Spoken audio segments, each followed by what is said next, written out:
Otra cosa que nos sonará es que hay una diferenciación de tareas según la edad. Las más jóvenes son las que se encargan de cuidar a la cría, como en las abejas. Las avispas de edad mediana son las que se dedican a pecorear, esto es un poco diferente con las abejas, y luego, en este caso, las guardianas son las más viejas. Como les decía antes, necesitan un aporte proteico que en el caso de las abejas lo consiguen principalmente a través del polen, y en el caso de las avispas esta fuente de proteínas la consiguen atrapando artrópodos, es decir, polillas, moscas, hormigas, arañas, abejas, otras avispas. Y también sabemos que en general en cualquier trozo de carne que se quede al aire, pues van a ir a alimentarse buscando esa fuente de proteínas que ellos necesitan para alimentar el nido. Y como fuentes de carbohidratos, pues utilizan también el néctar. En algunas especies de avispas son capaces de ir a las plantas, a las flores, a recoger néctar. Y en general cualquier fluido de las plantas que son azucarados, y como digo, pues igual, si se deja un bote con agua y azúcar, pues también van a ir a utilizarlo. Una característica es que son capaces de volver a los lugares en donde ya han cazado anteriormente, es decir, donde han tenido éxito para cazar, ellas son capaces de aprender esa localización y volver a ellos.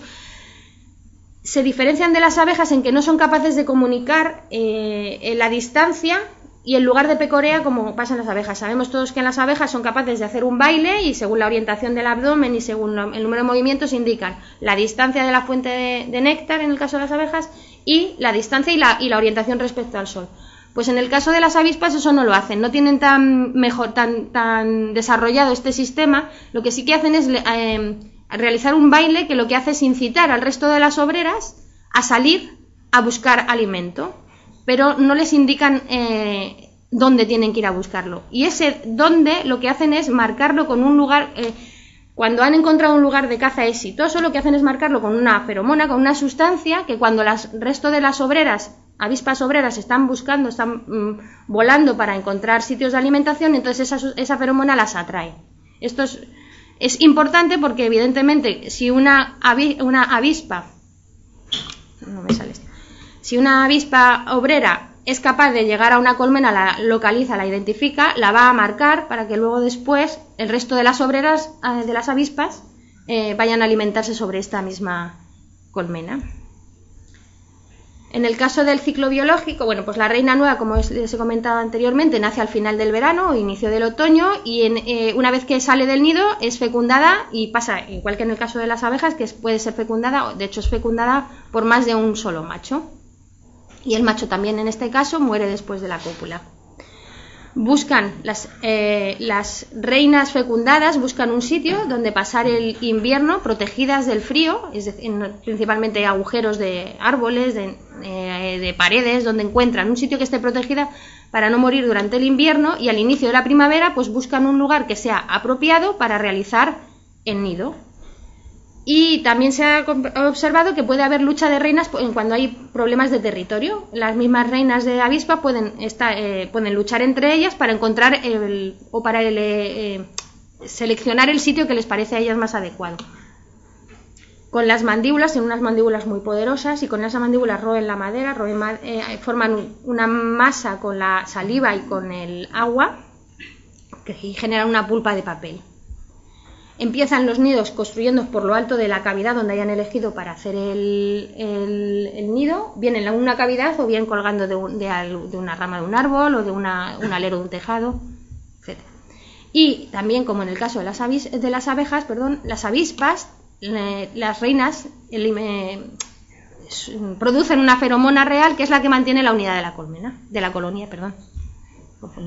Esto es un esquema que se ve un poco borroso, lo siento, pero es un esquema típico de un nido de avispa. Empiezan a crearlo por una especie de peciolo en el que van generando las primeras celdillas y luego lo van agrandando.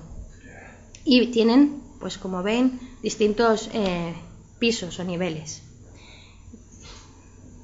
Una cosa muy importante cuando hablamos de los nidos es que si bien todos, luego un poquito más adelante verán algunos ejemplos, pero si bien la mayoría de los nidos que nosotros conocemos, y si hablamos de avispas, todos nos imaginamos el avispero que se hace en un alero de una ventana, o los nidos que estamos acostumbrados a ver que nos vienen de Francia, Nosotros conocemos los nidos aéreos, sin embargo, todas las avispas tienen preferencia por hacer el nido subterráneo, es decir, que aprovechan oquedades en el interior de piedras o en otros lugares donde puedan, porque están más protegidas, y en esta manera se aíslan muy bien de la temperatura ambiente porque son muy sensibles a las altas temperaturas. Entonces, en este caso, como decía antes, una de las tareas más importantes de las abejas obreras, que intentaba... Okay. Una de las tareas más importantes de las avispas obreras, perdón, estoy cambiando todo el rato avispas por abejas, perdón. Las avispas obreras lo que hacen es mantener la temperatura dentro del nido porque, como les digo, son muy sensibles a las altas temperaturas. Bueno, pues aquí yo les he puesto un montón de fotos de especies españolas. Todas las especies de avispas que son comunes. Estas son, que si ustedes las ven, las identifiquen y no son peligrosas en absoluto. Llevamos muchos años conviviendo con todas ellas. Estas son este grupo que se llama Polistes. Bueno, pues este grupo tienen, como verán, el abdomen más alargado y son todas amarillas y negras. Yo creo que son muy fáciles de reconocer. Aquí hay otras, que estas son las que todos vemos. La Véspula vulgaris y la Véspula germanica son las que nos hacen pasar una tarde, por ejemplo, preocupados cuando estamos comiendo en el exterior porque vienen a comerse nuestra comida. Y son bastante las causantes de la mayoría de los casos de picadura por avispa. Y lo que les iba a decir, estas son las avispas que todos conocemos, estamos acostumbrados a ver los avisperos, pero incluso en esta especie nosotros solamente estamos viendo el 30% de los nidos que hay. Es decir, el 30% de los nidos que hacen estas especies los hacen aéreos, el resto son todos subterráneos. Y en el caso de Véspula germanica, prácticamente el 100% son todos subterráneos. De forma que lo que quiero decir es que en realidad los nidos que se ven son muchos menos de los que en realidad hay. Luego ya nos contará más adelante Jill de las diferencias que existen con Vespa velutina, Bueno, más avispas. Estas quizás están menos comunes, incluso se parece un poco más a las abejas. Se podría llegar incluso a confundir, pero bueno, son avispas. Y aquí es donde voy a hacer un poquito más de hincapié en la diferencia entre Vespa, la crabro, la que todos conocemos que es un avispón grande, y la Vespa velutina, que es la exótica. Bueno, un poquito, Jill ha traído unas avispas de los dos tipos y por favor me gustaría que ustedes aprovecharan para aprender realmente a diferenciarlas. Yo también tengo un poquito más adelante más fotos. Bueno, entonces, Vespa crabro lleva viviendo en España, en Europa en general, siglos, miles de años. Entonces, en realidad esta especie no es un problema, puede atacar abejas, es verdad, de hecho se alimenta de insectos y se alimenta de abejas, pero no es un problema, nunca nos ha causado un problema grave en la apicultura a ninguno. Sin embargo, Vespa velutina es otra especie, es una especie exótica de la que realmente existe poca información, solamente la que tienen ahora en Francia. ¿Y qué es una especie exótica? Bueno, pues una especie exótica todos lo saben, es una especie que no existía anteriormente en un área, en una región, en un país, y que se puede convertir en un problema solamente si es capaz de adaptarse, de multiplicarse y asentarse en esa región. Es evidente que tal como existe la comercialización de productos en todo el mundo, actualmente el movimiento de especies exóticas seguro que está siendo grandísimo. Lo que pasa es que solo nos enteramos de las especies exóticas que realmente son capaces de adaptarse a las condiciones nuevas. Todas aquellas que vienen y se mueren porque no llegan a un sitio adecuado, pues evidentemente no nos enteramos. En el caso de las avispas ya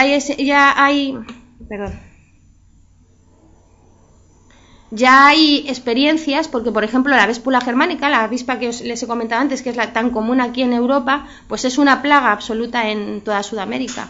Llegó por el comercio y allí se ha establecido como una plaga, provocando los mismos problemas que tenemos aquí nosotros o que tendremos aquí nosotros con la velutina, pues ellos lo tienen con la avispa europea.